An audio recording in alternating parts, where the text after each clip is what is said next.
80 के दशक के ज़्यादातर स्टार्स धर्मेंद्र, जितेंद्र जैसे सभी सितारों की चमक भले ही फीकी पड़ गई हो, लेकिन अमिताभ की चमक आज भी बरकरार है। अमिताभ बच्चन 2022 में 5 फिल्मों झुंड, रनवे 24, ब्रह्मांड, ऊंचाई, गुड बॉय में नजर आए थे। इसके साथ उन्होंने गुजराती फिल्म फकत महिला माटे में काम किया, आर बाल्के के फिल्म चुप में कैमियो किया और प्रभास के फिल्म राधे श्याम के नैरेटर बने। 2010 से अब तक 13 सालों में ही अमिताभ बच्चन ने कैरेक्टर रोल, लीड रोल और कैमियो समेत 52 फिल्मों में काम किया। इनमें बुढ़ा होगा तेरा बाप, गुलाबो सिताबो और झुंड जैसी फिल्में शामिल हैं, जिनकी कमान अकेले अमिताभ ने संभाली। जिस उम्र में अभिनेता या अभिनेत्री अपने रिटायरमेंट लेकर अपने जीवन का आनंद लेते हैं, उस उम्र में भी इस अभिनेता के अंदर काम करने की भूख है। लगातार ये अभिनेता एक्टिव है। किसी भी आज के हीरो के मुकाबले इस अभिनेता के पास आज भी सबसे ज़्यादा काम है, सबसे ज़्यादा व्यस्त एक्टर हैं। नमस्कार, मैं हूं संध्या चौधरी और आज हम बात कर रहे हैं अमिताभ बच्चन की। दूसरे विश्व युद्ध और आज़ादी की लड़ाई के दौर में 11 अक्टूबर 1942 को अमिताभ बच्चन का जन्म उस ज़माने के मशहूर लेखक हरिवंश राय बच्चन और तेजी बच्चन के घर हुआ। पिता ने इनका नाम इनकलाब रखा, जिसका अर्थ था क्रांति, बदलाव। लेखकों का हरिवंश राय बच्चन के घर में आना जाना था। एक दिन मशहूर राइटर सुमित्रा नंदन पंत इनके घर नवजात बच्चे को देखने पहुंचे। जब उन्हें पता चला कि हरिवंश राय बच्चन ने बेटे का नाम इनकलाब रखा है, तो उन्होंने नाम बदलकर अमिताभ करवा दिया। अमिताभ का अर्थ था अत्यंत तेजस्वी या गुणवान। अमिताभ का असली सरनेम श्रीवास्तव है। अमिताभ के पिता हरिवंश राय बच्चन ने बतौर राइटर अपना पेन नेम बच्चन रखा था, जो आगे चलकर इनका सरनेम बन गया। इसे इनके बच्चों ने भी फॉलो किया। बचपन में अमिताभ राजीव गांधी और संजय गांधी के साथ खेला करते थे। इलाहाबाद के बॉयज़ हाई स्कूल और नैनीताल के शेरवुड कॉलेज में पढ़ाई करने के बाद अमिताभ दिल्ली यूनिवर्सिटी के किरोड़ीमल कॉलेज में आर्ट्स से मास्टर डिग्री ली। 1963 में 21 साल की उम्र में अमिताभ बच्चन नौकरी की तलाश में इलाहाबाद से कोलकाता आ गए।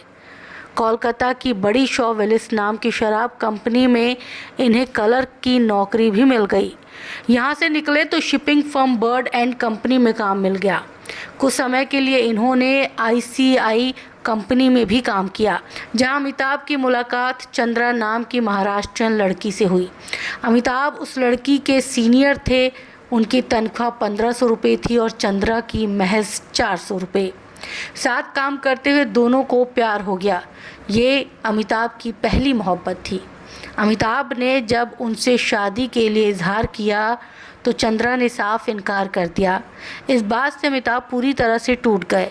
दिल टूटने पर उन्होंने तुरंत नौकरी भी छोड़ दी, जिससे उन्हें 26 दिन की तनख्वाह ही मिली थी। मुंबई पहुंचकर अमिताभ बच्चन नौकरी के लिए एक दफ्तर से दूसरे दफ्तर चक्कर लगाते रहे। हर जगह से रिजेक्शन ही हाथ लगा। एक बार अमिताभ एक रेडियो स्टेशन में नौकरी मांगने पहुंच गए। रेडियो में सिर्फ आवाज़ का ही काम होता था, तो उस समय मशहूर आवाज़ रहे अमीन सयानी ने इनका ऑडिशन लिया। आवाज़ सुनते ही अमीन बोल पड़े, तुम्हारी आवाज़ बहुत भारी है, लोग इसे सुनकर भाग जाएंगे। हरिवंश राय बच्चन चाहते थे कि अमिताभ कोई ढंग की नौकरी करे, लेकिन अमिताभ को अभिनय में दिलचस्पी थी। हालांकि उनके बड़े भाई अजिताभ उनके मन में पनप रहे हीरो बनने के ख्वाब को अच्छी तरह से जानते थे। एक दिन अजिताभ मुंबई से दिल्ली आ रहे थे कि सफ़र में पास बैठे एक लड़के से पता चला कि ख्वाजा अब्बास अपनी फिल्म के लिए नए चेहरे की तलाश में है।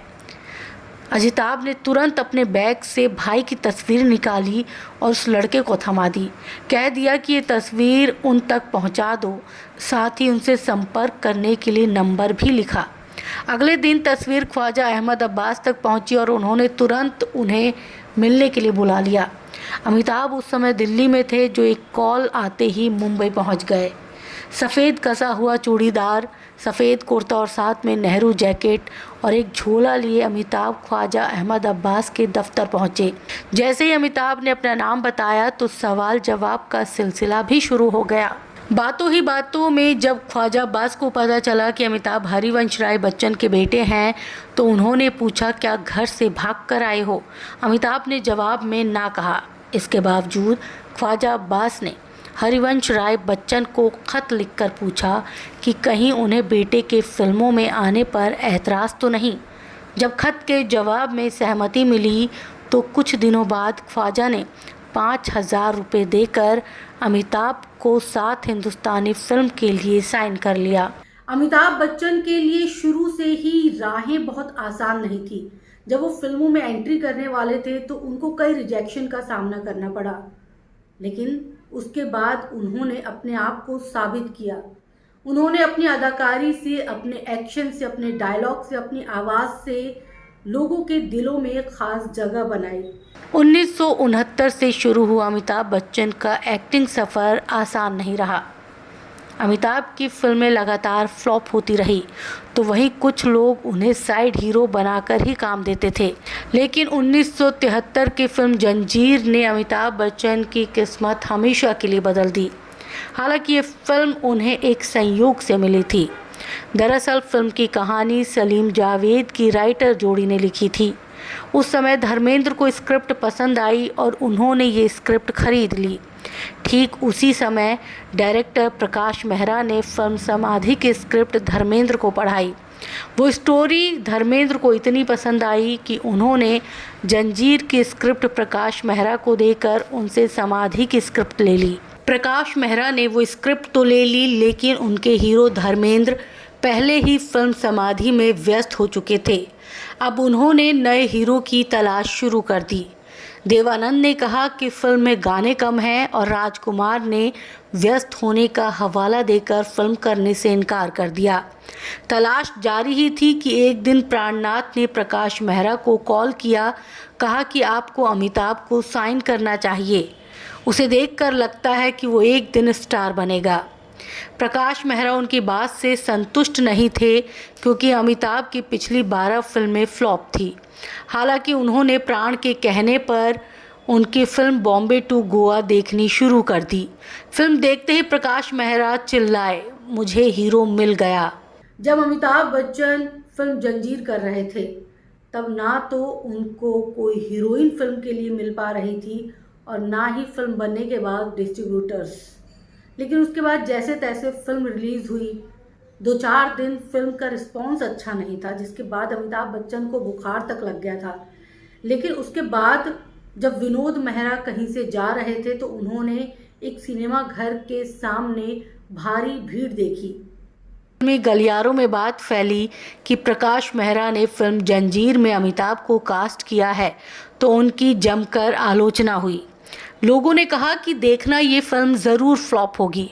अमिताभ ने भी इसके जवाब में कह दिया, अगर ये फिल्म नहीं चली तो मैं मुंबई छोड़कर अपने घर इलाहाबाद चला जाऊंगा। कोई भी हीरोइन अमिताभ के साथ काम करने को राजी नहीं हुई। बमुश्किल मुमताज़ ने फिल्म साइन कर ली, लेकिन ठीक उसी समय उन्होंने शादी कर फिल्म छोड़ दी।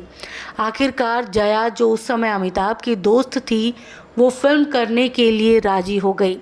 जैसे तैसे फिल्म बनी, लेकिन अब इसे डिस्ट्रीब्यूटर्स मिलने बाकी थे। मशक्क़तों के बाद आखिरकार फिल्म 11 मई 1973 को रिलीज़ हुई। फिल्म मुंबई में कोई ख़ास कमाल नहीं दिखा सकी। अमिताभ ये जानकर इस कदर नाराज़ हुए कि उन्हें तेज़ बुखार आ गया। फिल्म रिलीज़ के कुछ 4 दिन बीते थे। एक दिन प्रकाश मेहरा ने गेटरी गैलेक्सी थिएटर के बाहर से गुजरते हुए देखा कि टिकट विंडो पर लोगों की भीड़ लगी हुई है और भगदड़ का आलम है। पास जाकर देखा तो फिल्म देखने की होड़ में लोग 5 रुपये की टिकट 10 रुपये में खरीद रहे थे। इससे पहले प्रकाश मेहरा ने कभी उस थिएटर में इतनी भीड़ नहीं देखी थी। फिल्म में बोले गए उनके डायलॉग और उनके गाने दीवाने हैं दीवानों को न घर चाहिए और यारी है ईमान मेरा यार मेरी ज़िंदगी हर किसी की ज़ुबान पर था। इस फिल्म के बाद अमिताभ के चाहने वालों में इस कदर इजाफा हुआ कि उनकी फ़ैन फॉलोइंग आज भी बरकरार है। इस फिल्म ने कई अवार्ड जीते और अमिताभ को इसके बाद नया नाम मिला, एंग्री यंग मैन।